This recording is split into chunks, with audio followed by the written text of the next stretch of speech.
جب امام حسین کی شہادت کی خبر مدینے تک پہنچی تو بشیر نے مسجد نبوی میں اعلان کیا کہ اے مدینے والو، اب یہ مدینہ رہنے کے قابل نہ رہا، کیونکہ حسین کو کرب و بلا کے میدان میں قتل کر دیا گیا۔ تاریخ نے لکھا مسجد نبوی کے ساتھ امام علی علیہ السلام کا گھر موجود تھا، اور اس وقت اس گھر میں بی بی ام البنین رہتی تھی۔ جیسے ہی بی بی کے کانوں تک یہ آواز پہنچی، بی بی نے اپنے پوتے فضل کو بلایا اور سہارے سے مسجد نبوی کی طرف رواں ہوئی، کیونکہ آپ کی آنکھوں میں موتیا اترا ہوا تھا۔ آپ دیکھ نہیں پاتی تھی، بس عصا اور اپنے پوتے کے سہارے سے جب مسجد نبوی کے قریب پہنچی اور بشیر کو آواز دی، اے اعلان کرنے والے، کون سا حسین مارا گیا؟ بشیر رو کے کہتا ہے، اے بی بی، رسول اللہ کا نواسا بی بی فاطمہ زہرا کا بیٹا حسین ابن علی قتل کر دیا گیا۔ بی بی نے روب سے پوچھا، اے بشیر، اس وقت عباس کہاں تھا؟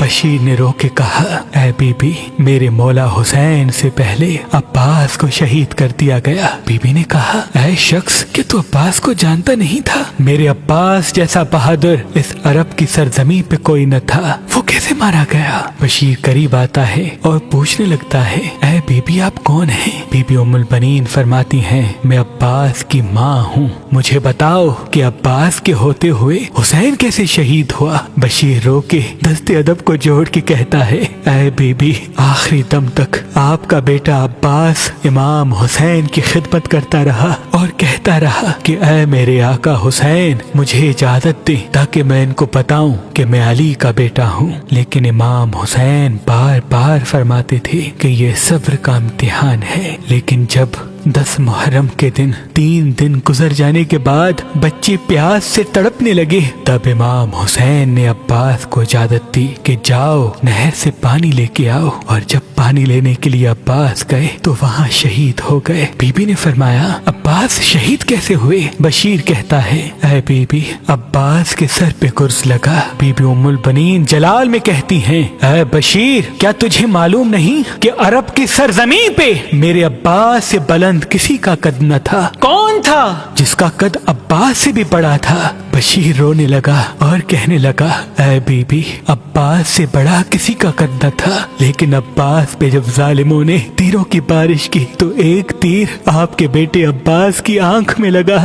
جناب عباس اپنی آنکھ کا تیر نکالنے کے لیے اپنے گھٹنوں کا سہارا لیتے ہیں، اور تب کوئی ظالم جناب عباس کے سر پہ وار کرتا ہے۔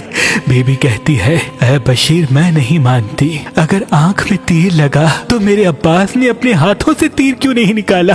بشیر زارو قطار رو کے زمین پہ بیٹھ گیا اور سر کو پیٹ کے کہنے لگا، اے میرے آقا عباس کی ماں، کیونکہ عباس کے بازو ظالموں نے پہلے ہی قلم کر لیے تھے۔ میرا مولا عباس جیسے ہی تیر نکالنے کے لیے جھکتا ہے تو سر پہ وار ہوتا ہے اور آپ گھوڑے کی زیر سے زمین پہ آتے ہیں۔ بی بی ام البنین زمین پہ بیٹھتی ہیں، اپنے دونوں ہاتھ سر پہ رکھتی ہیں اور زارو قطار روتی ہیں اور چیخ کے فرماتی ہیں، اے میرے آقا دادی زینب، مجھے معاف کرنا۔ اتنے میں بشیر پوچھتے ہیں، اے بی بی، آپ کا بیٹا عباس شہید ہوا اور آپ بی بی زینب کا نام لے کے رو رہی ہے؟ بی بی ام البنین اپنے سر کو پیٹتی ہیں اور فرماتی ہیں، اے بشیر، حسین کے ساتھ حسین کی بہنیں تھیں، حسین کی بیٹیاں تھیں، اور ان کے پردے کا محافظ میرا بیٹا عباس تھا۔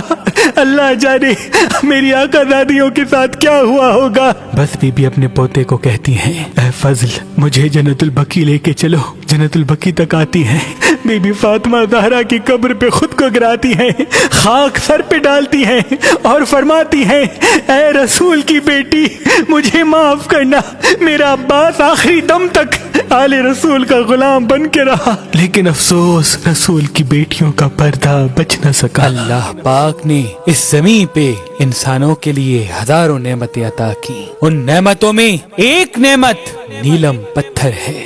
اللہ کے ولی حضرت شاہ شمس تبریز نے فرمایا، جو انسان نیلم پتھر کو زحل کی انگلی میں پہنے گا تو اس کے سامنے دوسرے انسانوں کے چہرے واضح ہو جائیں گے۔ کون اس کا اپنا ہے اور کون اس کا دشمن وہ ایک جھلک میں پہچان لے گا۔ تبھی اس پتھر کو انسان پہچاننے کا پتھر بھی کہا جاتا ہے۔ تو ابھی فون اٹھائیں اور مہربان اسٹونز کے نمبر پہ کال کر کے یہ نیلم پتھر حاصل کریں۔ اگر ہمارا نمبر آپ کو مصروف ملتا ہے تو آپ ہماری ویب سائٹ meherbanli.com یا ہماری ایپلیکیشن سے بھی یہ نیلم پتھر حاصل کر سکتے ہیں۔ اللہ تمام مومنین کو سلامت رکھے۔